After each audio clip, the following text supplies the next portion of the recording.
all for joining and messaging and all your best wishes and good luck. I woke up to so many messages today. It was really quite encouraging. It's possibly was and uplifting, so many of you looking forward to this show. And what is Borderlines out? It's called Borderlines because we're going to be talking about issues, topical issues, important issues, critical topics that happen, events that happen, beyond our borders. Okay? We'll go around Africa. We will go beyond Africa. We'll go to all the different continents. We're going to talk about issues that are shaping our lives and reshaping our world. Okay? We are, sorry, I've just been distracted because my guest is waiting to join on Zoom. So kindly add him so I can see him. Okay. So we're going to be talking about all of that. Now, no doubt you are all aware of the biggest issue that's happening in the world right now. And if you think because it's happening thousands of miles away, it doesn't affect you, then what can I say? You're on a long thing, as we say in Nigeria. So Borderlines is always going to be taking you beyond that space, beyond the line that separates us. After all, when all is said and done, we are all global citizens. So make sure you join me every Friday from today. All right? We'll be going Borderlines. So let me tell you, today's guest, my guest today is an Israeli-American writer, activist, and public speaker. He was born and raised in Jerusalem to a former Israeli general. He also a direct descendant of one of the signatories of Israel's independence, or shall I say, Israel's Declaration of Independence. I bet you don't meet any of those every day, do you? Not in Nigeria anyway. Right. My special guest today is Miko Peled. Miko is also the author of the Candidly Honest, and when I say candidly honest, I mean to the bone, raw, honest, and contemplative novel titled The General's Son, The Journey of an Israeli in Palestine. Miko, welcome. Can you hear me? Yes, thank you so much for having me. No, look, we love having you. Glad you said yes. We just kind of literally barged into your schedule and you said, sure, of course, I'll come and talk to you guys. So thank you. And this is, look, Nigeria, those of you joining us abroad, this is the first time I am actually speaking with Miko, right? He didn't censor any questions. He said, go ahead, ask me what you want.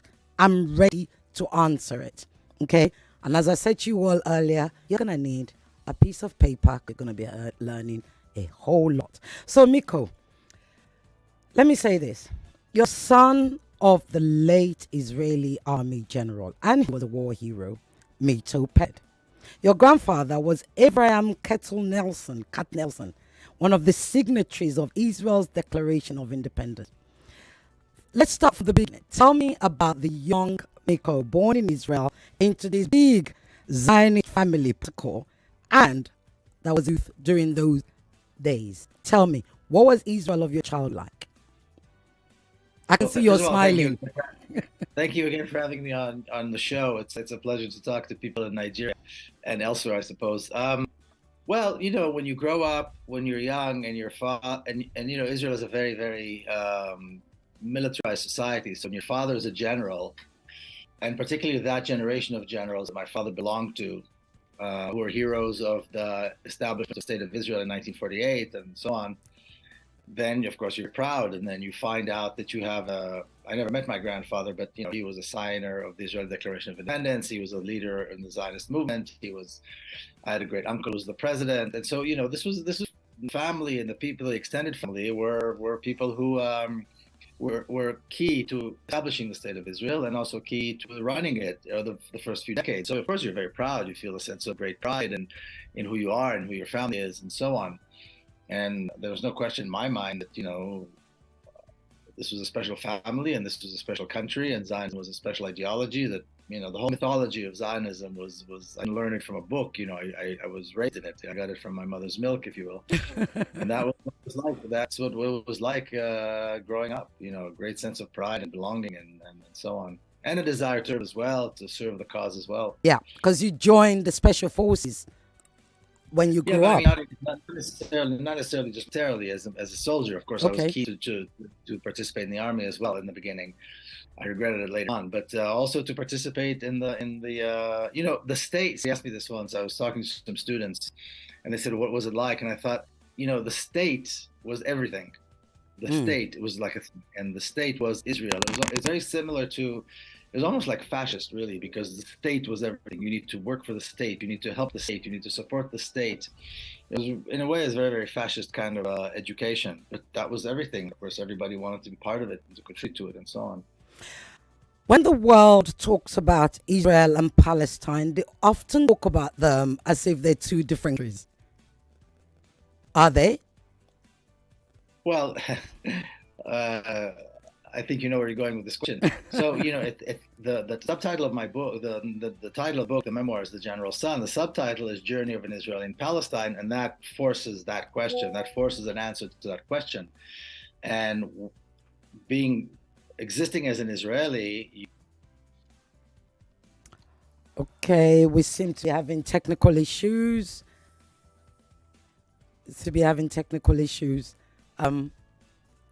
Yeah, Miko, bear with us. We're trying to fix because you're frozen. I'm no longer hearing you. Lagos, Nigeria. My guest is. Oh, Miko, you're back. Now I'm not hearing. I need to hear you. Hold on.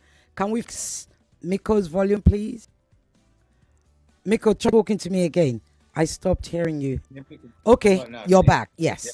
Go ahead. So what I was saying, the realization was that Israel is just a manifestation of the occupation of Palestine. It's an apartheid regime that was imposed on Palestine. And actually, I lived in Palestine, but because it is such a segregated country, those of us who have privilege, those of us who are Israelis, have nothing to do with the Palestinians. So we think we live in Israel.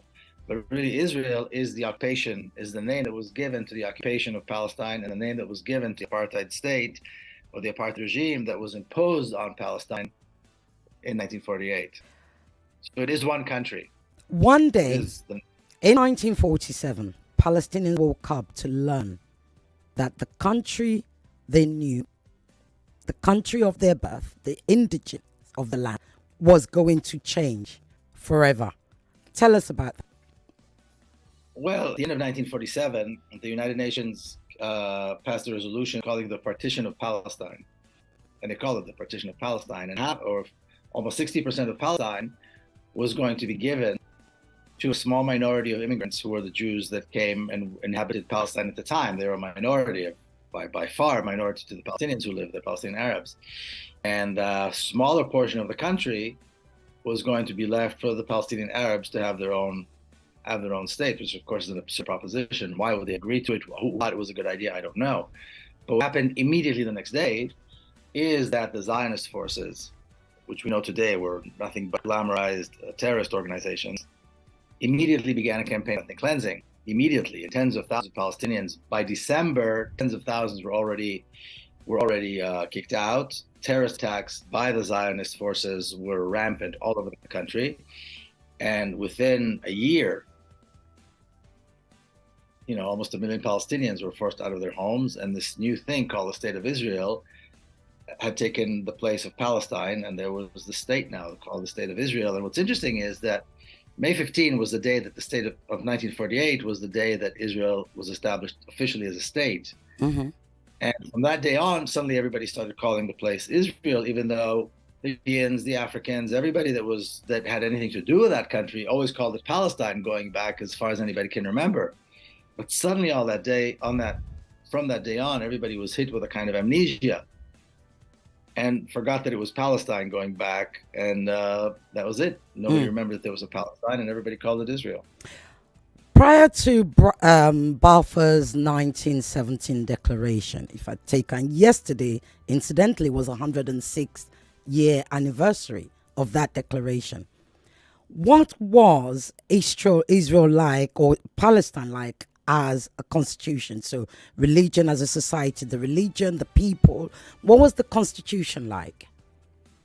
Well, there was prior to World War I and the British occupation of Palestine and large other parts of the Middle East, the region, or the Levant, I should say. Palestine was Palestine, but it was under under the Ottoman Empire. Mm-hmm. So it wasn't a political entity, but it was a country with a language, with a culture, with very particular, characteristics. And then the Balfour Declaration, and people in Africa can appreciate this. A racist Englishman promised a racist white Jewish person, neither of them had anything to do with Palestine. So the racist Englishman, who was a Christian Zionist, promised the land of Israel, who belonged to Palestinians, or basically Palestine, to a Jewish person. And the one white racist giving another white racist the country that belongs to people who are not Europeans. Well, like I said, Africans, this is nothing surprising there, particularly people in Africa and so on. And so that's what the Balfour Declaration was. It had nothing to do. Neither one of them had any reason to think that Palestine was theirs to give or take. But that's how the world was run. So I want to ask you to tell us what life is like for a Palestinian in the land of their indigene. But first, before I go there, you talk about a story that your mother told you as a child, which you also actually write about in your book, The General's Son. Tell us about that story. Okay, well, the story is that my mother was born and raised in Jerusalem. Mm-hmm. She was born in 1926. And at that time, in West Jerusalem, so the East Jerusalem and West Jerusalem are separate, but in those days they weren't. Mm-hmm. But most of the Zionist neighborhoods were built in West Jerusalem. And there were large Palestinian communities there, beautiful neighborhoods with beautiful homes. The Zionist forces came in and expelled the Palestinians completely. In other words, the ethnic cleansing of West Jerusalem was 100% complete. Not a single Palestinian was left. Not a single Palestinian was left. This was the first Nakba, correct? This was part of the Nakba. Yeah. This was part of the Nakba. This was in 1948. And so these homes were beautiful homes, and they remained, and they still remain. And they were given to Israelis. And my mother, she was 22 at the time. She was already a mother. Mm-hmm. Her husband was far away, fighting for the cause, so to speak. She was living in a small apartment with her mother, which was no fun. And she was offered one of these beautiful homes. We call them Arab homes to this day. Offered one of these beautiful homes that had just been, the family had just been evacuated, been kicked out. And her response at 22 was, how could I possibly take the home of another mother? How could I move into the home of a family that now have to live as refugees? Mm-hmm. And she refused, and she didn't take the home. She refused to take it, and that was. Then like you said, she told me this many, many times as a child. I never quite understood it, although there was something strange about it to me, because the national story is that we are the good guys. We don't do stuff like that.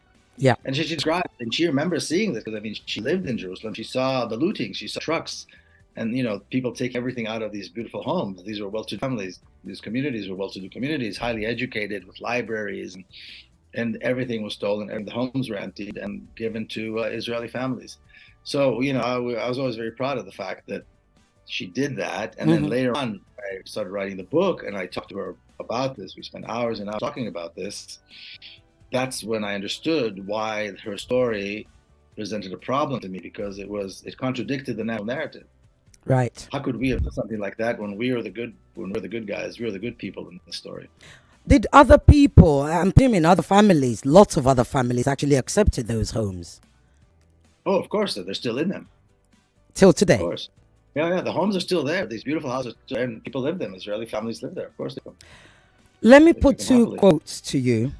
Of course, Golda Meir, Israel's first and only female PM to date.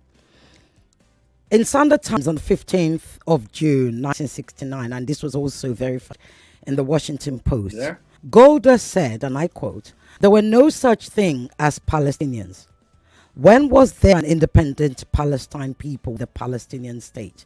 It was either southern Syria before the First World War, and then it was Palestine, including Jordan.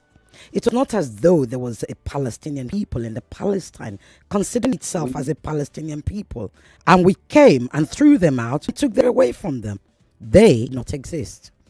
The other quote I'm going to put to you is, quote, "A land without a people for a people without a land. Some say It was Herzl who said it, Theo Herzl. While others, and we do know, Herzl, part of the early Zionist, was others say it was just part of the early Zionist ideology. We're going to be going on break in about 2 minutes, but first, if you'd start responding to that, and then we'll continue after the break. Those two quotes. Well, the first one I didn't hear very well because I think we were cut off, but I'll start with the second one. Okay. And the second one is they knew that there were people there, but these were people that didn't count because they were brown non-Europeans. And that's how Europeans viewed the world. If your skin color is not white and you're not European, you don't matter. So yes, from their perspective, people were invisible. So that's how they could say that it was a country without a people. But when people say it today, it shows ignorance, not only racism, but also ignorance. In those days, it was pure racism. People that are not white Europeans don't matter. So the country without a people. What Golda Meir said, the first quote was, and we're about to go on, but I'll just read it out quickly. There was no such thing as Palestinians. When was an independent Palestine people with a Palestinian state? It was either southern Syria before the First World War, and then it was a Palestine, including Jordan. It was not as though there was a Palestinian people in Palestine considering itself as a Palestinian people, and we came and threw them out and took away their country. They did not exist, is what Golda Meir said. You want me to respond to that now? Yes. Yeah, we have. Yeah, go ahead. Go ahead. Well, Golda Meir was an ignorant, racist woman and a war criminal. So it's not really surprising that she would make lies about what happened, what Palestine was or wasn't. And she said this one time that there were no Palestinian people in a speech. And my father responded in an article saying, Oops, we seem to be having network problems again. I think it might be from your side. Yeah, no problem from your side, Miko. Should we go on a quick break? We'll be right back. Hopefully we'll fix and Miko will be able to explain that. We'll be right back. We'll go now? Now. Okay. We'll go on a quick break now because of the technical issues. We'll be right back.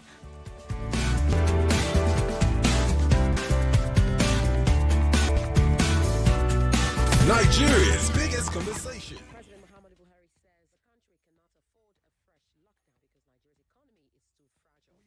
We can only build a better and more prosperous Nigeria, one community at a time. Now, from your area, the thing will start. Your favorite dial.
Feel comfortable with maximum security anytime you ride with HiRide. Get rewarded on points with each ride. Get cashback on card payment after every ride with lots of incentives. You also have the option of fixed fare or fare estimate. Download the app on App Store and Play Store. HiRide, HiRide. HiRide. HiRide. Choose your fare. Let's ride. 99.3 Nigeria Info, your number one station for talk. Let's talk.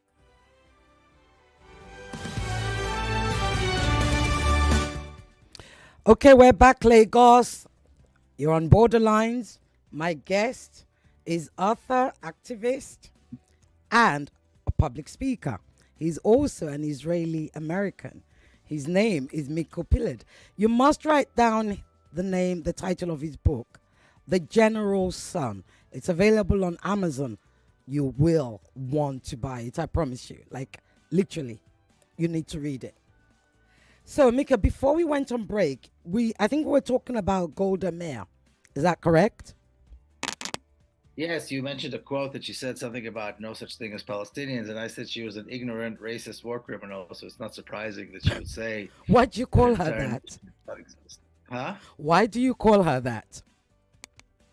Because that's what she was. She was ignorant. She was a racist. She was a Zionist leader. She was a major player in the establishment of the apartheid state, and she was a major player in the ethnic cleansing and the crimes against Palestinians.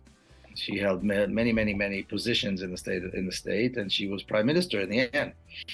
And she was. There's a movie about her now trying to glamorize her, but she was a terrible prime minister. And then almost exactly 50 years ago, she allowed because of her negligence, there was the war of October 1973 that could have been avoided, and because of her, it was not avoided. And it was a catastrophe. It was actually disastrous for the Israelis, not quite as much as the recent attacks of October 7th by Palestinian fighters, but the Israeli state was caught by surprise when Syrian and Egyptian forces started a war, and it was her fault. It was her responsibility.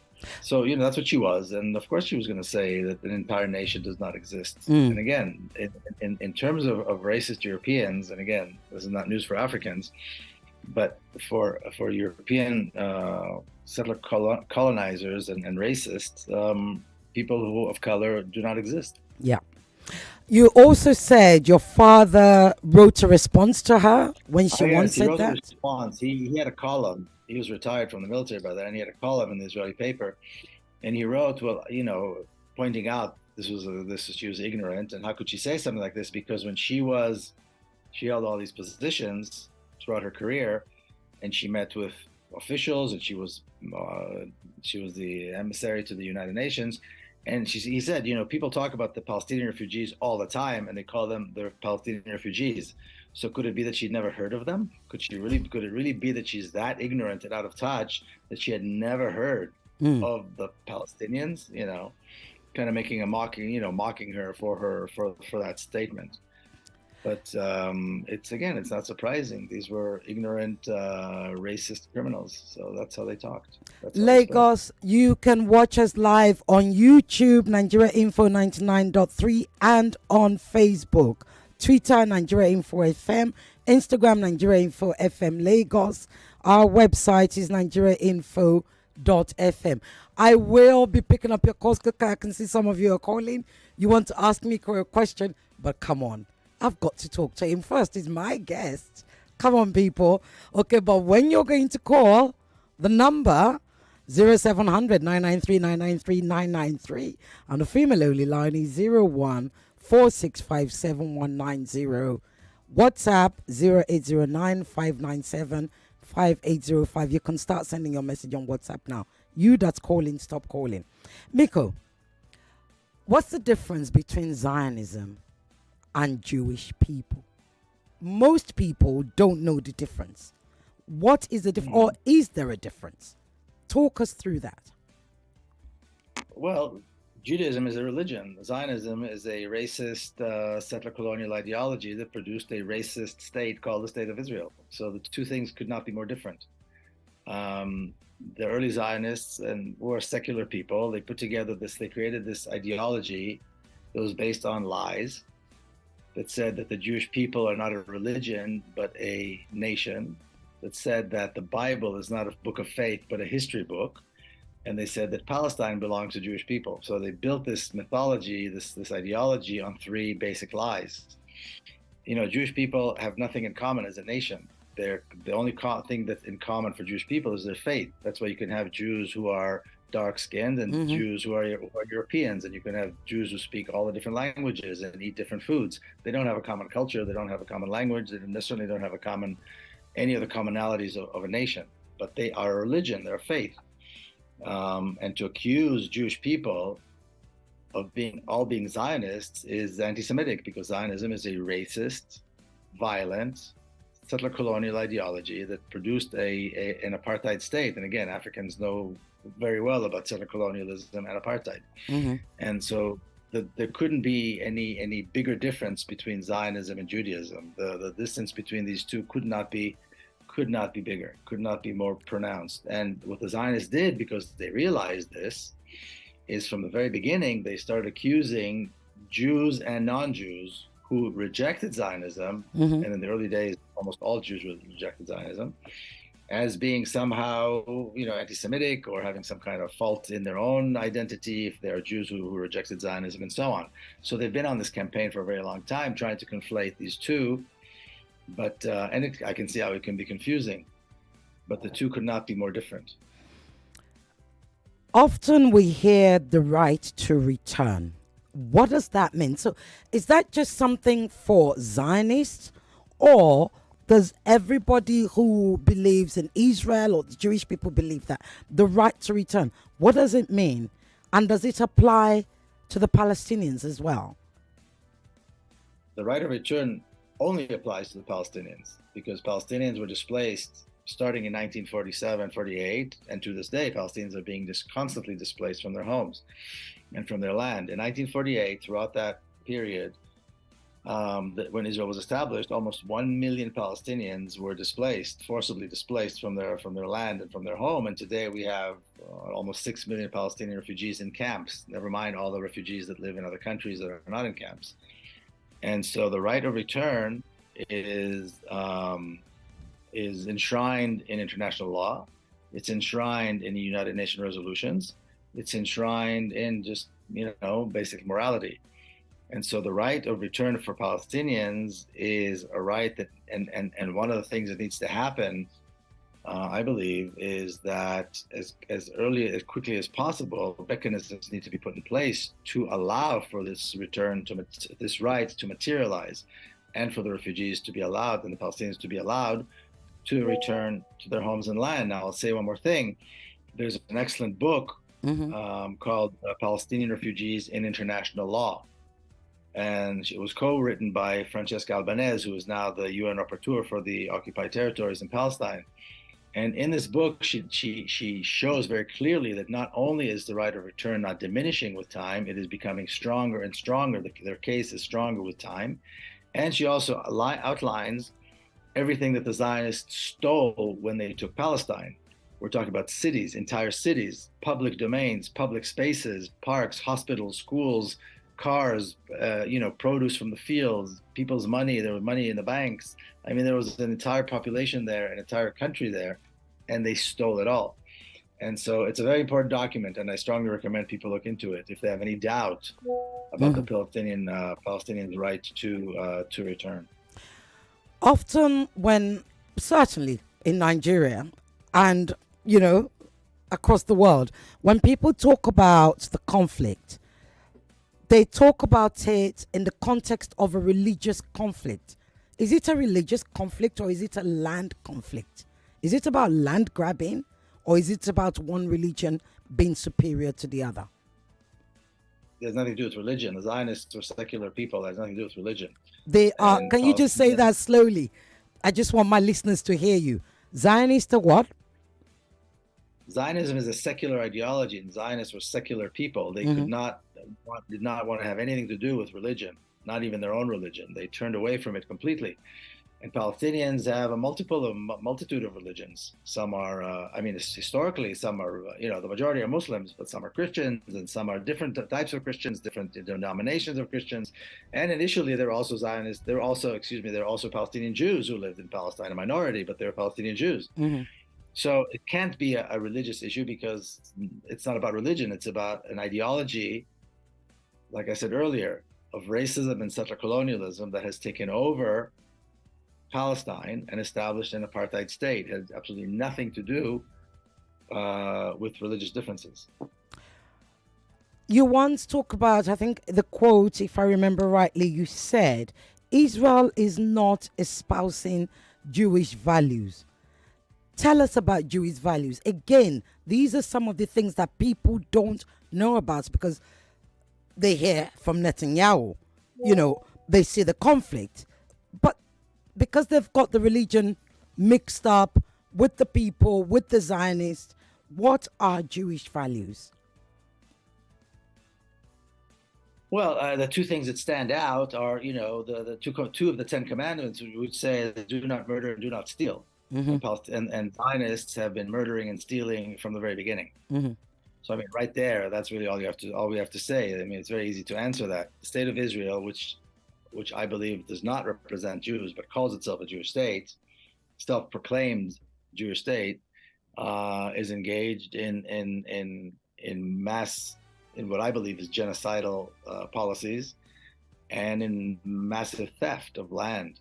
And so, Judaism is a religion that has, particular set of laws, and Israel has nothing to do with any of those laws. Mm-hmm. In fact, in terms of Orthodox Jew, if you look at the very Orthodox, the most ultra-Orthodox religious Jews have always rejected Zionism and today reject Israel, from the very beginning, because it's a secular state, it's a secular ideology. It's, like I said again, 10 times probably already, it's racist and violent.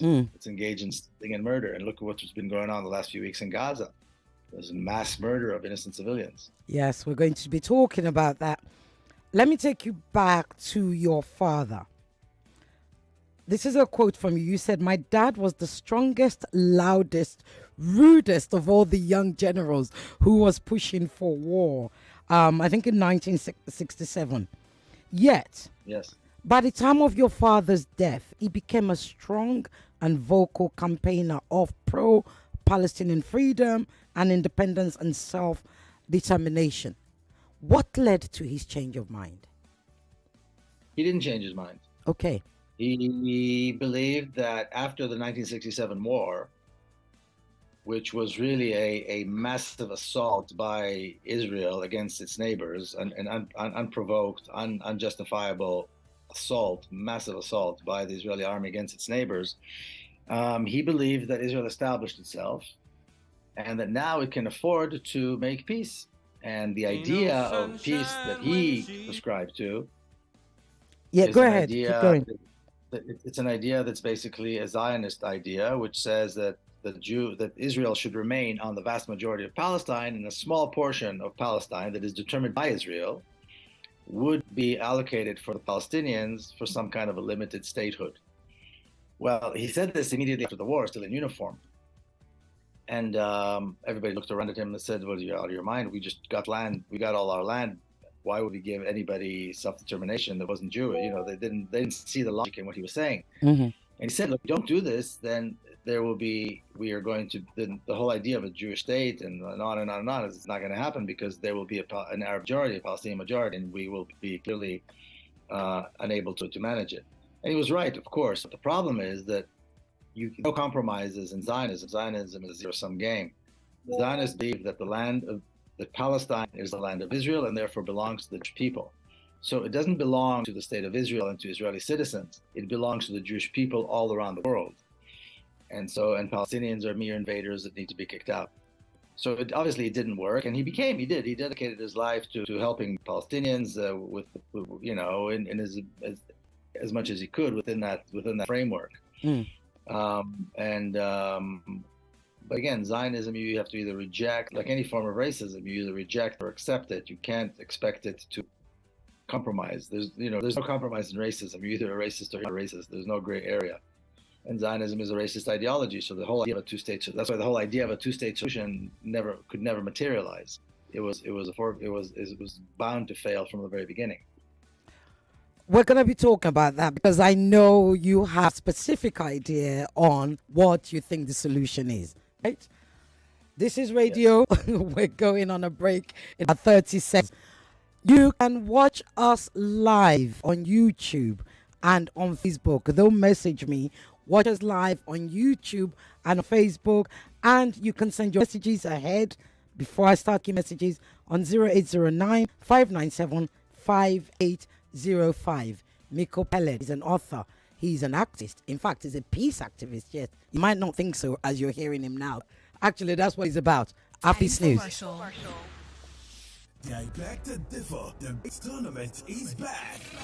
Secondary school students in Lagos will file out in the I beg to differ school debate tournament to test who deserves the crown. Head to head. He also mentioned that traditional rulers are symbols near to God power. This is not correct. Some good norms have respect for the traditional rulers. This is even more of a threat. Point for point. Terrorism, which is a serious issue in academics, will only escalate rapidly. How can erratic rainfalls, drought, and flooding help agriculture? Greatest of rebuttals. Every single speech made by politicians are being manipulated by the media. Well, my report that all that one helps. And the smoothest of closings. I beg to differ school debate tournament on Nigeria Info FM Lagos. Are you ready? Oh, it was fun. It was crazy.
Arthur. He's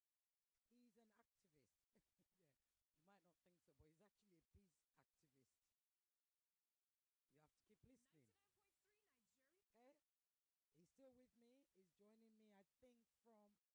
99.3 Nigeria. Okay? He's still with me. He's joining me, I think, from San Diego. Miko, are you there? Oops. I can't see him on Zoom right now. Hopefully he's gonna join us. Have you been listening, Lagos? Are you sending me your messages?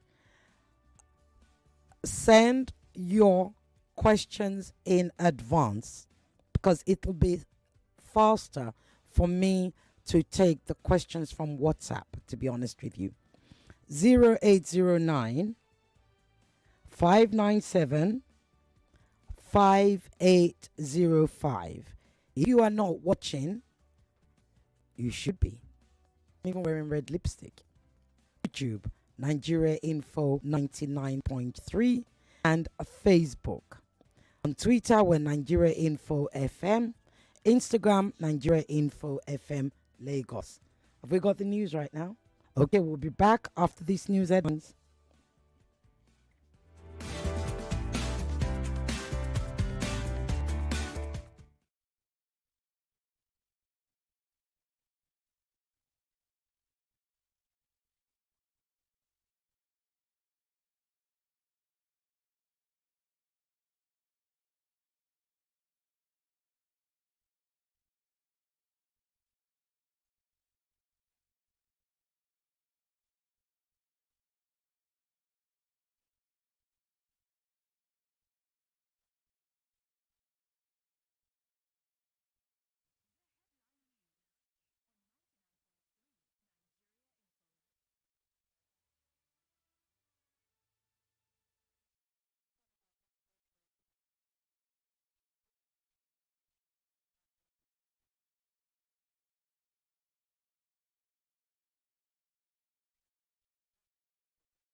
Miko Peled is author of The General's Son.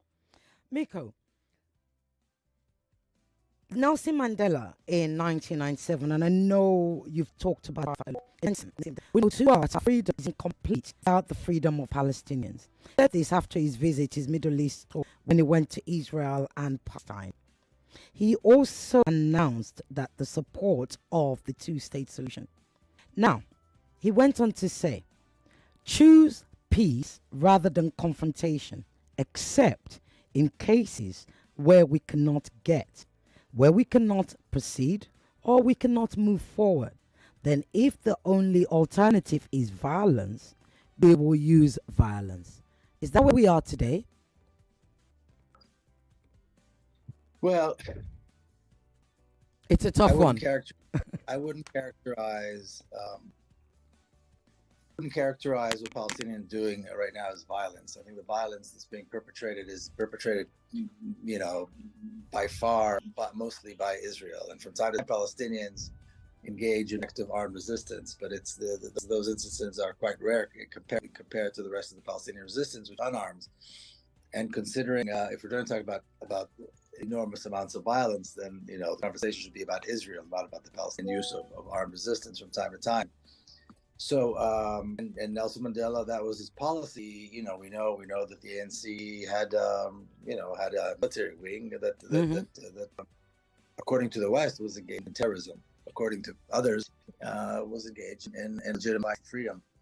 And so I take issue with the fact that he and not only him, but the international community adopted this idea of a two-state solution, whereas in fact the entire Zionist project, the state of Israel in its whole, was an apartheid state and should have been rejected completely. He lived within constraints that he had to negotiate. But just like all of South Africa was apartheid, and it's not like you could have said, well, let's put a little bit of apartheid and give a little bit of freedom to a small group of Black South Africans, and then the rest of it can remain. That's really what the state solution is. It's to say, we'll take splice stuff apart, allow Palestinians some rights in that little part, and the rest of it, really to solution. He had something similar offers of compromise, before he was released and before it collapsed completely.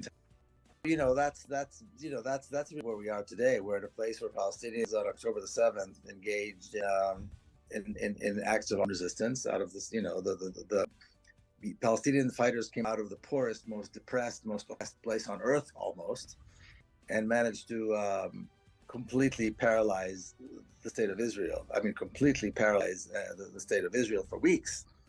And it demonstrated that Israel does not have the ability to defend its own citizens. And it demonstrated the fact that the Israeli military is nothing but a paper tiger. So now they're taking out revenge by murdering thousands and thousands of innocent people by bombing them. Well, that's not self-defense. We're going to talk about that. Yeah. And that's not defending, and that's not guaranteeing or securing the safety of Israelis. Israelis are still confused, feeling unsafe anywhere in the country, and the state is not functioning. The state of Israel is not functioning, has not been functioning since October the 7th. And again, all of this was caused by a small group of fighters who came out of Gaza Strip, one of the most oppressed on earth today. So that's really where we are today.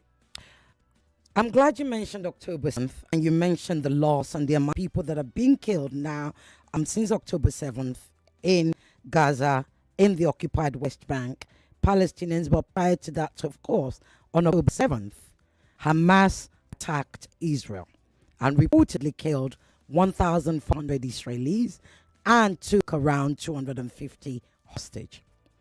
Before I go deep into that, I want to take you back to your loss, the loss you experienced in 1997 when your niece was killed by a bomb, with an Hamas bomb, or a bomb set by Hamas.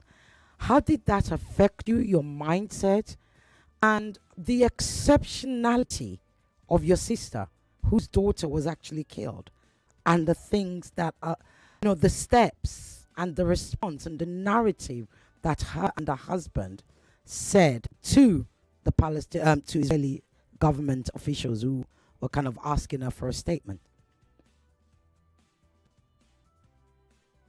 Well, I mean, words really can't do justice to the kind of catastrophe when a 13-year-old girl that and love is somebody gets away and in such a violent.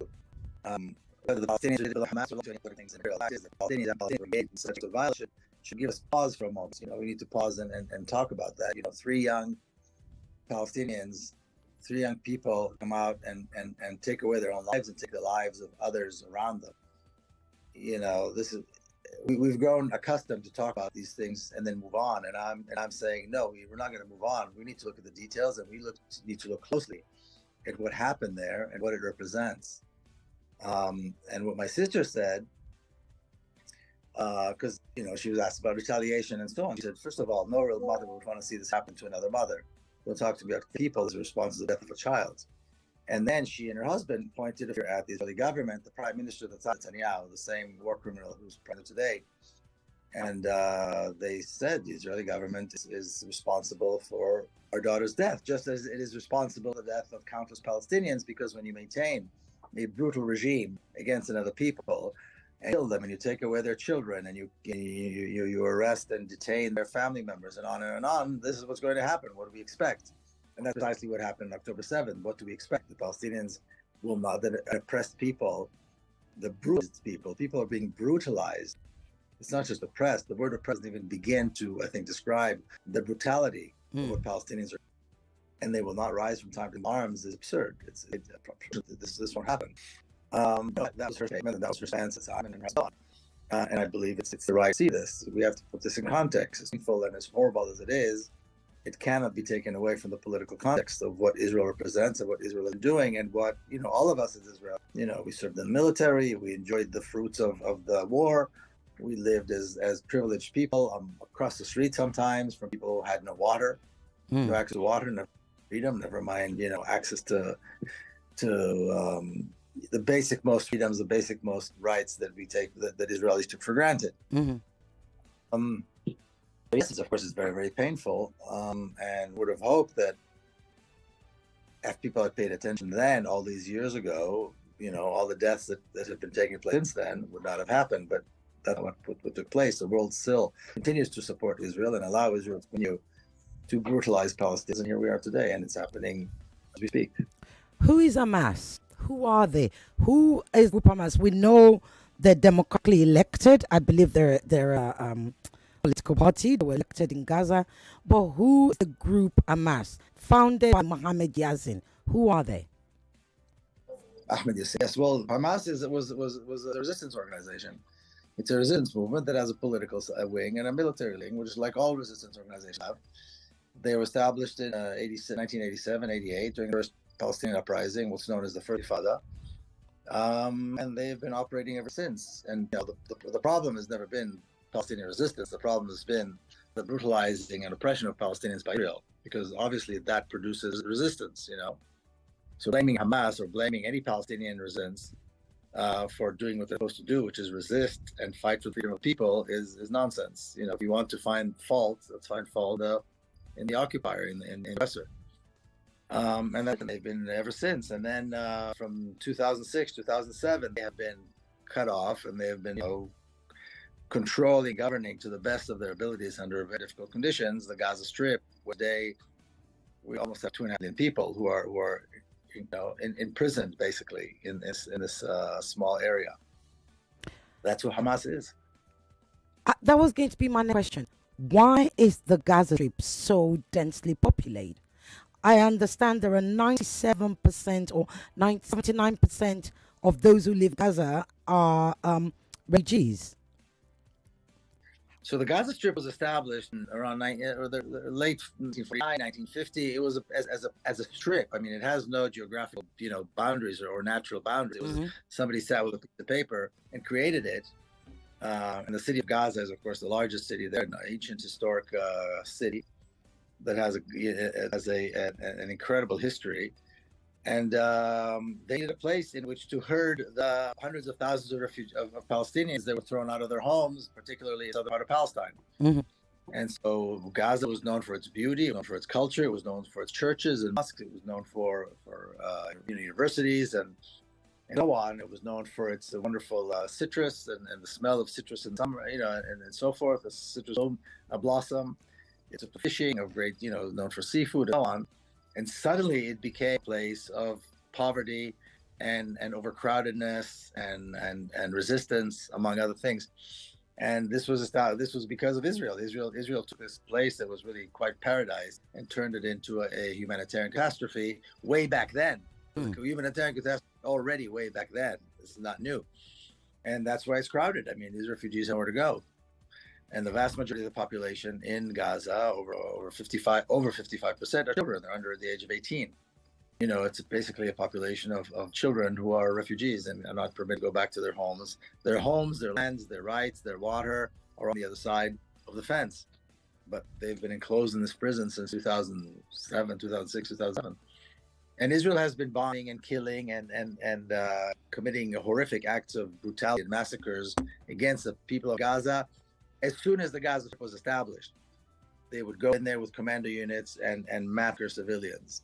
And the only thing that's different, and in the beginning there was no Hamas in those days. There, nothing to do with Hamas. In the beginning, they said they were terrorists and they said they were infiltrators. They kept giving names to this devil that exists in Gaza and justifies murdering civilians. And the difference is that today, Israel has access to weapons that kill thousands, whereas maybe in the beginning they only killed dozens or hundreds. Now they're killing thousands at a time in a matter of days. And so the brutality is far, far worse. But Gaza has been the target of Israeli brutality and savagery from the very beginning. I remember it's funny you say that, because I remember growing up and watching this on TV in the UK, and I would see big Israeli tanks facing this young Gazan boys, mostly boys, and all they did was stones at tanks. And it was something that always stuck with me, and I couldn't comprehend how and yeah. So it's interesting that you mentioned that. I have a question.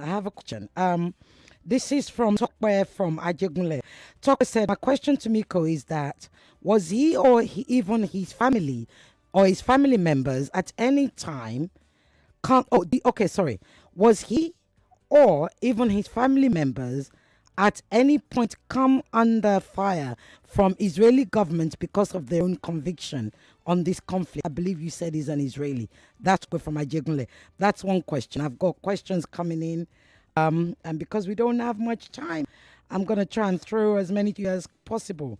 Who is this from? This is from Mrs. Oboli, who said, good afternoon, Sister Oge, to the guest in the studio, or to your guest you're interviewing on the groundbreaking episode. Question to your guest is what's your stand about the war now? Okay. That's number 2, and then I have. Let's do these two, and then you can add some okay, more. So go ahead. The answer to the first one is very simple. No, we have not really suffered. The apartheid state is one that gives full privileges to the Israeli Jews, and part of those privileges are the right to speak. And so we've never been. Now things are different. Now people are being suspended from their work, from their jobs. People are being silenced, and there's no tolerance and there's no resistance, no protest, no dissent at all is being permitted. So the atmosphere among Israelis is very, very severe. But generally speaking, no. The answer to that is no. The war that what we're seeing today, we're seeing one more, a battle in a war that Israel has waged against the Palestinian people 75 years ago. And from time to time, it flares up, and we see it. We see expressions of it that are more pronounced, like what we see today. But this is a war that Israel has waged against Palestinians 75 years ago and has never let up. It's never stopped. The killing and the brutality of Palestinians is not only expressed with tanks, it's expressed with the day-to-day torture of people when they're being arrested, when they're being killed, when their homes are being demolished, when they have no rights, when they have no access to water, whereas across the street from them, Israeli Jews living in settlements have all the water they could possibly want, and on and on and on, limits on where they can go, where they can work. And the basic fear, knowing Palestinians have nowhere place on earth where they can be safe. In other words, no one is looking out for Palestinians. Nobody's speaking out for Palestinians, and Palestinians are not safe. Absolutely not safe. I wake up every morning wondering if the children of my Palestinian brothers and sisters have not been orphaned or have not been arrested and killed themselves. And that's regardless of where they live throughout all of Palestine. All of historic Palestine, much of it people like to call Israel. I reject that name, but So this we're seeing now is flare up of the war that's been going on for a very long time. I have a question from Abe, which I think you might be able to answer before we go on break in 2.5 minutes. Abe says, Rachel, can you please ask your guest if today's Palestine is the Philistine of the Bible, and saying Israel became a nation in 48 negates the biblical claim of Israel owning the land centuries before Jesus born, and when we are made to believe, or what we're made to believe, of becoming a nation? So there's no connection whatsoever between Israel today and the ancient Hebrews. Right. I don't know. Please, I don't know. Mike, Miko, sorry, please say that slowly again. Slowly, please. Okay, there's absolutely no connection between Israel today, the ancient Hebrews, or the ancient Israelites that we read about in the Old Testament. I don't know a single Jewish person on earth, not only ones that live in occupied Palestine, but any other Jewish people anywhere that can trace their roots back to the ancient Hebrews. This was a tribe that lived, in that part of the world 3,000 years ago. The Bible obviously glorifies it, but the Bible is not a book of history, it's a book of faith. So we shouldn't take it, at its words historically. And if we look, there's an excellent book that I recommend called Palestine, a 4,000-Year History by a Palestinian historian, Nur Masalha, who teaches at the University of London. And he demonstrates that the name Palestine or Palestine has been used to describe that land, that country, going back 4,000 years. If you look at the Egyptians and the Babylonians and the Assyrians and on and on and on, that land has been consistently known as Palestine, as Palestine, and nowhere is it called Israel anywhere else. But of course, by the people who claim it, and the claim for the claim that the Jews have a right to Palestine or to the land of Israel is also not true. Again, if we follow the logic of follow Jewish theology, Jewish people were granted the right to live in the Holy Land as long as they obeyed the laws of the laws that were given to them, the laws of the Jewish faith. When they did not, they were expelled, and they have not been granted permission to return. And Jewish sovereignty in the Holy Land is prohibited to Jews by Jewish law. I'll say this again. According to Jewish law, Jewish people are prohibited from sovereignty in the Holy Land. So these things are completely right. I'll be right back. We've got to go on break. I'll be right back. I didn't want to interrupt you. Right back. Just a 3.5 minute break.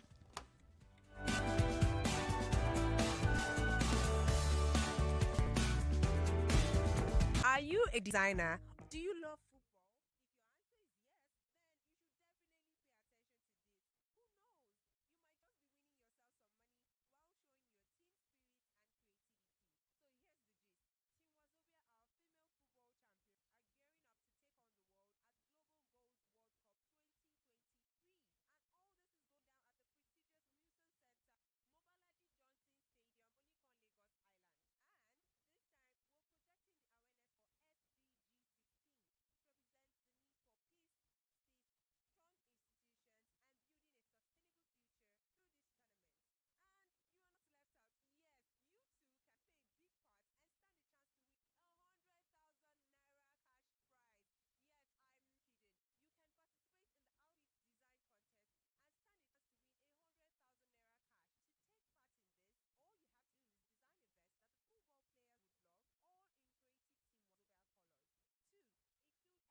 Borderlines, yes.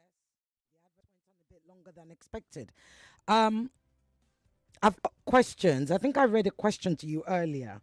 There seemed to be a lot of confusion about the Bible and and Israel and Palestine, etc.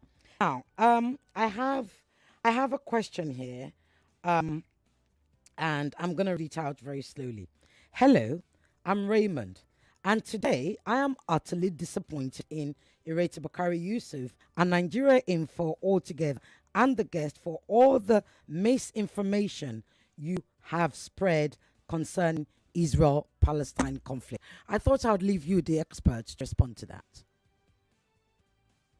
If you can point out the misinformation, I can respond. But when people say that there's no misinformation, not one iota of information here. Yeah. They can be as disappointed as they want. But look, this is a serious problem that I see. I know it exists in Nigeria, and I know that it exists in many parts of Africa, where the Zionist narrative, the Israeli narrative, has taken over in Africa, that has suffered so greatly from settler colonialism and apartheid, and has fought settler colonialism as. Oh, the network. Gosh, the network. Oops. Yeah, let me answer a call because we seem to be having a problem. The line has frozen. Hello? Hello? Okay, it's cut off. It seems to be, if you call now, I could take a message because the line is frozen. Or at least should I say, the connection seems to have frozen. Okay, I'm coming to your calls now. Hello. Oops, no. It's a good time to call. Hello.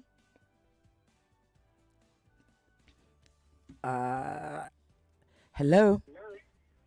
Hello, good evening. Good evening. What's your name and where you're calling from? Thank you. My name is Michael. I'm calling from Okota. Go ahead, Michael. What's your question? Okay, hold on. Hold on 1 second. Hold on. Miko, you back?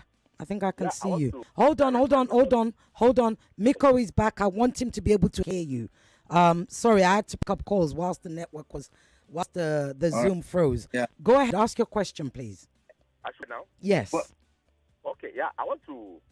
My question goes to your guest. He is trying to push a narrative that let the world see how wicked the Israeli has been to the Palestine. He has not tried to be honest to this fact on ground. Okay. That Hamas is a bloody side of the whole thing. They are killing Israel. Okay. And I can only do 30 seconds because I don't have much time. I'll pass that to him. Okay? Thank you very much. Thank you. Right, that was another call. I missed his name earlier. He said you are trying to do a disservice to Israel, that Hamas is killing Israel. You were talking earlier on before the line broke. Go ahead. I said it is sad and unfortunate that people in Africa who suffered from settler colonialism, racism, and apartheid stand up for Israel. Mm-hmm. And I guarantee you that these two questions were asked by people who are ignorant or are paid by the different agencies that work for Israel to call in shows like this and spew this nonsense. If Hamas is killing Israel, how is it that Israel has been bombing and butchering thousands and thousands of Palestinians over the last few weeks?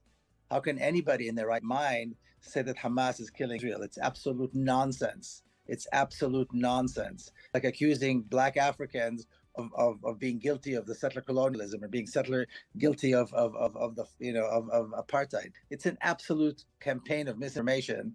And again, I'll say it again. It is absolutely tragic that in Africa we hear voices, and in Africa Israel is allowed to have over 40 diplomatic missions.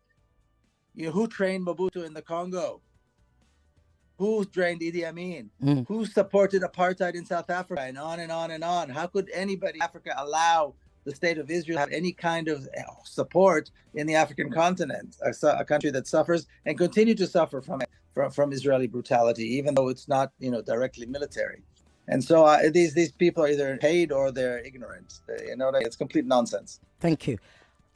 Because we don't have time, I need to talk to you about the U.S. Why is the U.S. so invested? Why is the rest of the world not even demanding, never mind asking, demanding for a ceasefire? We have over 9,000 Gazans killed. One child is killed every 10 minutes by an Israeli bomb since Netanyahu declared war. Why is the Western world so complicit, if I may use that word? It's not only the Western world. Africa has Israel has 44 diplomatic missions in Africa. Why are they not being kicked out? Yeah. BRICS, Brazil, Russia, China, South Africa, granted, is a little bit different within that alliance. Why are they not kicking out the Israeli ambassadors? Why do they still have diplomatic missions in Tel Aviv? Why is the entire world still supporting and working and doing business with Israel? There should be sanctions, severe sanctions against this brutal state. And what we're seeing now, the latest expression. It's not the first and it's not the only expression. It is the latest expression of brutality and savagery by Israel. And countries are buying weapons from Israel. Countries are doing business with Israel. Why? Why is Israel allowed to have even a single diplomatic mission in Africa? Why is Israel being considered to be an observer in the African Union? Have everybody lost their minds? Does everybody have some kind of amnesia? Don't they remember how the kind of regimes and the kind of brutality and the pillaging that Israel participated in of stealing resources from Africa? You know, it's absolutely absurd. So it's not only the West. Yes, the West support, the West complicity is much more pronounced. But any country that allows itself to have its diplomatic mission in Tel Aviv or allows an Israeli mission in its own capital is complicit. Is complicit in the murder of innocent children in Palestine on a regular basis. That is the question. It's no longer an issue of the West. It's an issue that touches on every single, all of these countries around the world that are working, except for a handful, Cuba, Colombia, and a few other countries that are standing and have kicked the ambassadors from their capitals. Yeah, we've had the Bolivian pull their ambassador. We've had, I think Jordan has pulled their ambassador and one or two others. We've still got a little bit of time. I need to talk about the Middle East, the Abraham Convention or the Abraham Accord. Why is the Middle East not leading? Even, the ceasefire, the demand for ceasefire. Why is the Middle East not leading? I think you're talking about the Arab world. And let me tell you one thing about the Arab countries, okay? The Arab leaders today have been faced with some very grim choices. The countries that did not work with the U.S., did not work with Israel, are Iraq, Syria, Libya, Yemen. And what happened to them? I'll say it again. The countries that stood and resisted working with Israel and America have destroyed Libya, Syria, Iraq, Yemen. So if you're an Arab leader today, you have a choice. You either resist Israel and the United States and the West and have your country destroyed and your people murdered, or you collaborate with them and maintain your country's existence. Yeah. This is a very grim choice. And so it's very easy to blame the Arab countries. The people I was here in Jordan, there was a protest. There's several protests today, of course, of solidarity with the Palestinians. So there is solidarity in terms of protest, in terms of the people speaking up. But as leaders of these countries, they face a very, very grim reality where they have to make this very difficult choice. And in a way, they're making the responsible choice, even though it's bad for Palestinians. They're making the choice to maintain their country and make their people alive. This is really what the West has created in the Arab world. The lines are going on fire. Okay, I don't know whether to read the message. I knew you'd say that. I'm going to pick up one call, and when I come to you, 30 seconds, please give your question in 30 seconds. Lots of lines on fire. Hello? 20 seconds. 20 seconds. Hello? Hello? Yes. What's your name and where you're calling from? My name is Larry. I'm calling from Abled. Okay, go ahead. Give us your question in 20 seconds, please.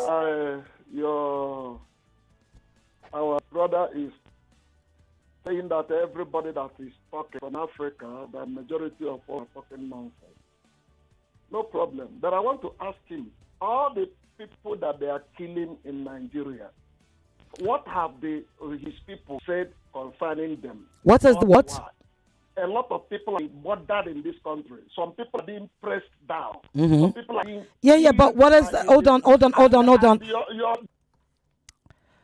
Hello. I couldn't hear what you. Don't worry. Hello, good evening. Good evening. What's the name and where you calling from? My name is Phil. I'm calling from Lagos Island. Go ahead. 20 seconds. Your question, please. Okay, I want to ask, why is it that when in Europe, when the Russians were attacking the Ukrainians and there was a lot of solidarity with Ukraine, and Russia was giving a lot of sanctions, but for Palestine, if you watch sporting activities or solidarity protests in the world, they ask them to bring the Palestinian flags down. Thank you very much. Fine. Thank you. I got your message. Thank you. Your question. Hello? Yeah, hello, Ireti? Yes, good afternoon.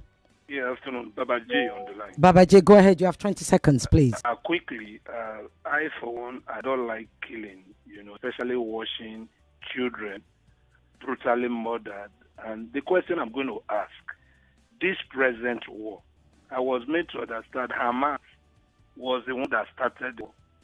They break in and they kill 1,400 Israelis. So Israelis said, okay, let's declare war.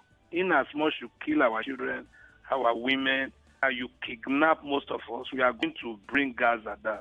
I want to ask the best, is it true Hamas started the war? Thank you. Okay, thank you very much. Let me answer that. Go ahead. Let's talk about. Go ahead. Let's talk about. Go ahead. So this is what's coming out. Witnesses who saw this, who were there when the Palestinians Gaza came in. They're claiming that they killed 1,000 or I don't know how many Israelis. It seems that a great many, if not most, a great many, if not most, of the Israelis that were killed by Israeli fire, and they're witnesses, Israeli witnesses who were hostages, who spoke up and were press, saying the Israeli fire killed many, and we don't know how many yet because it's still everything is still up in the air. But we know that many of the Israelis, and I would venture to guess that it's the vast majority of the Israelis that were killed by Israeli fire. The Palestinians who came in had a very particular objective, a very particular mission, and that is to take hostages so that they can negotiate the release of thousands of political prisoners that Israel is holding, political Palestinian prisoners it's holding. Let me interrupt you. How many Palestinians are held in Israel prison right now, roughly? The number fluctuates between 6,000 and 7,000 at the moment. Some of them are children, some of them are women, but that is the range. Between 6,000 and 7,000 Palestinian prisoners are held. The vast majority, of course, are political. They're all political prisoners, actually. And so Hamas could not possibly have started a war. Hamas is a resistance organization. Resistance organizations don't start a war. Resistance organizations respond to a war against their people, respond to oppression of their people. The war began 75 years ago when the state of Israel declared war on the Palestinian people. And from time to time, now Palestinians have never had an army. Palestinians have never had a military. Palestinians have never had a tank or warplane, ever in the history. So today, when a small group of resistance fighters comes out in an attempt to take hostages and have managed to completely paralyze the entire state of Israel, the problem is not the resistance fighters, who, by the way, came to take hostages. So the accusations of them murdering or killing so many civilians makes absolutely no sense. Now, again, we don't know for sure, except that we heard Israelis who were there, who were hostages that were released, that great numbers of Israelis were killed by Israeli fire. And this is part of an Israeli, it makes sense because this has been Israeli policy going back, for a very long time. They tried to release hostages using military force and kill the hostages as well, many of the hostages. So they've done this before, and we know that this is a pattern. So it's not outrageous. So the Palestinians we don't know how many were killed by Palestinian fire, but we know for sure that many were killed by Israeli fire. And there's the accusation that somehow the resistance began the war is absurd. This is not a war. This is a flare of a war that's been going on for a very long time, and Israel was humiliated. Israel, who thinks it has some kind of a great military force, was humiliated by a small group of fighters who came from one of the poorest, most oppressed places on earth. And so they were humiliated, and now they're taking out their revenge. What we're seeing in Gaza is not a strategic military operation. We are seeing bloody acts of savagery and revenge. That's all this is. The Palestinian fighters are continuing to fight.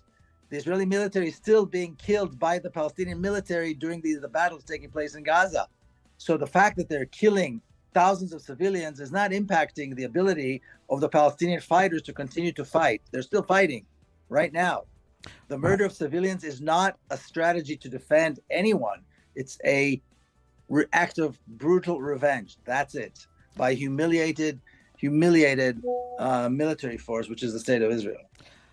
Now, what is peace? You've always been a peace advocate. You're an advocate for one state solution.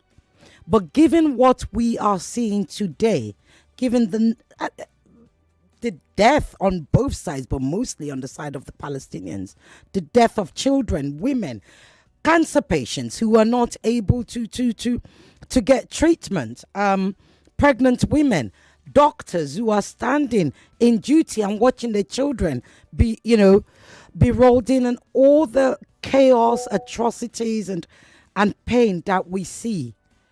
And we have the likes of Blinken, we have Biden, we have Keir Starmer in the UK, the Labour Party leader, and we have Rishi Sunak and so many others. Yesterday, I watched a video. I think her name is Margaret Phillips, who is a right-wing conservative broadcaster in England. Several of these people are saying this is not the time to ask for ceasefire. Miko, tell me, if this is not the time to ask for a ceasefire, when is? What number?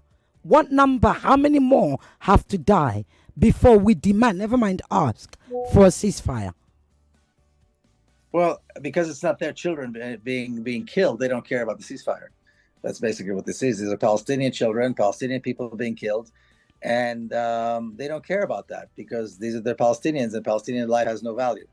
Just like African life has no value in the eyes of the same people that you mentioned. These names of the people you mentioned, these were Africans being murdered or Palestinians being murdered. They have no life. Their life means nothing. And so if somebody's killing them, and especially if it's the state of Israel, which is, the darling of the imperialist settler colonial states, then who cares? That's why this is happening. Now, if you want to see peace, then peace is possible. How? Between Israelis and Palestinians. How? But not under an apartheid state. The apartheid state has to be dismantled, like in South Africa. Once apartheid is dismantled and a free, democratic Palestine takes its place over all of historic Palestine, then we can see Israelis and Palestinians living in peace, because the idea is this. This is what people don't understand. Being pro-Israel means Palestinians have to die. Being pro-Palestinian means giving the ability to Israelis and Palestinians live in peace as equals. Because Israeli ideology and Israeli policy is to live at the expense of, to get rid of the Palestinians and live at the expense of Palestinians. When Palestinians call for peace, when Palestinians call for justice, it's the end of the regime of apartheid. It's to bring an end to the racism and violence and to allow both Israelis and Palestinians to live in peace. So that's the difference here. If we care for peace, we have to dismantle the state of Israel, dismantle the apartheid regime, and allow for a real democratic state to take its place. That's how we achieve peace for Israelis and Palestinians. And I'll say this again. Justice for Palestine means peace for Israelis and Palestinians. Supporting Israel means killing and murder and racism that we've seen over the last 75 years. Wow. Now, I'm going to ask you something, because I've had a lot of messages. We just don't have time to read it out. Some have called you. Some have sent in messages saying you're a terrorist sympathizer. Some have said you're misrepresenting history. Others have said you're unpatriotic. Miko, are you a patriot of Israel? Of course not. Nobody in their right mind could be a patriot of an apartheid, racist, violent state. Of course not. I reject Israel, and I think the state of Israel is the problem. Of course, I'm not an Israeli patriot. Why would I be? Israel is an apartheid state. It's like asking Joe Slovo, who was part of the ANC, a major leader, was a white Jewish man, or Ruth First, or Albie Sachs, who were major figures in the ANC and were white and Jewish. Are they patriotic apartheid citizens? Of course they're not. Of course they, because they were white, does that mean they have to be patriots of apartheid? No, they fought along Nelson Mandela and others to free South Africa from apartheid. So it's not. It's this. To ask me if I'm an Israeli patriot is a complete misunderstanding of what I stand for and what the state of Israel is. The state of Israel is a violent, racist entity. That is precisely what we're trying to replace with a free, democratic Palestine. Because it's called Israel, it's hard for people to reject it because it's kind of biblical, But Israel is apartheid. Israel is synonymous with apartheid. Israel is synonymous with violence. Israel is synonymous with settler colonialism. It has to go. And I'll say this again. If we support the Palestinian cause, we can have peace for Israelis and Palestinians. If we support Israel, we are supporting violence and brutality against Palestinians. Thank you so much. I don't know how long have we got left. Right. I don't know how long. Okay, I've got 5 minutes left. Okay. Let me try and grab I'm going to try and pick up a call, and I'm sure there will be a question there. I'm calling to you right now. Hello. Hello, good evening, Sergey. Good evening. Go ahead. Quickly. Give me to me in 15 seconds. The question Babati asked him, he contradicted himself. He asked him, did Hamas start the war? He was contradicting himself from left to right, from right to left. I need a question. So my question is, why the people who caused the war now are shouting the victim? That is the question I want to ask him. Okay, thank you. Hello? Yeah, Cecile, good afternoon. Good afternoon. I need a question. 15 seconds. Go. Yeah, my question is, the present Israel, their language, does it have a connection with the language of the original Bible? That is one. He's already answered that. He said there is no connection with Israel and the Bible. Where did they come from? Which land? At least they should have a land. Which land did they come from? And if they would leave, where would they go? That is my question. Okay. All right. Let me answer. Let me just try and fit in one more. Hello. Hi, Sergey. My question quickly is, what is his stand on terrorism? I think he sounds like an extremist, and my perception, I don't think he should have been the right person to start this borderline show. So okay. What is his stand on terrorism? Right. So I didn't take the name because I can see you're laughing because you can hear the questions, right? Somebody said that my last caller said you sound like a terrorist. The other person said you were contradicting yourself on Hamas. And I think somebody else said, where did Israel, if Israelis are not the Israelites, where did they come from? There was a question I had earlier as well, which I forgot to ask you. Mike, you are laughing. These are, borderline is about separating perception from truth, history and facts, however discomforting it is. And as you can tell, a lot of people find history quite discomforting. Palestinian flag that they even at sports events people have been told to bring them down. Over to you. You have 3 minutes before we go. I wish I could keep you for an extra hour. Go ahead. Invite me to Nigeria. We can do a speaking tour together. I think we need to. And we can do the interview live in front of audiences. And I think it actually would be powerful. Yeah. I think it'd be a great idea. We should discuss it after the show. Absolutely. Accusation of me being a terrorist and all this nonsense. I'm not going to provide it's not worth answering. Somebody asked something about the Hebrew language. Well, the Zionists took the ancient Hebrew and modernized it and created a new language, which is we have 3 minutes. I'm being told we have 3 minutes. Yeah, keep modern going. Hebrew. Yeah. So, the Zionists, the Jews that accepted Zionism went on this campaign and immigrated to Palestine, built settlements, kicked out Palestinians, established a state, an apartheid state, And that's where they came from. And now we have Israelis. Israelis is the new thing. Israelis are not an extension of the ancient Hebrews. Israelis are a new identity. It's never existed before, you know. And so you had Jewish people who lived in Palestine, and they were Palestinian Jews, just like they were Christians and then Armenians and others. But Israeliness and the language that they speak, the modern Hebrew, is a new invention. So now Palestine has two nations, not Jews and Arabs, Israelis and Palestinians. The Palestinians are the indigenous people who were there, and you know, many of them are refugees and hopefully will return soon. And Israelis who are these settler, it's like white South Africans. White Africans, where do they come from? They're not indigenous to Africa. These were settlers that came and colonized and established an apartheid regime. And you know, and that's why there are whites in South Africa. Yeah. Israelis are like the white South Africans. You know, they came from outside, they settled, they colonized, they established a regime, and when the regime fell, they remained.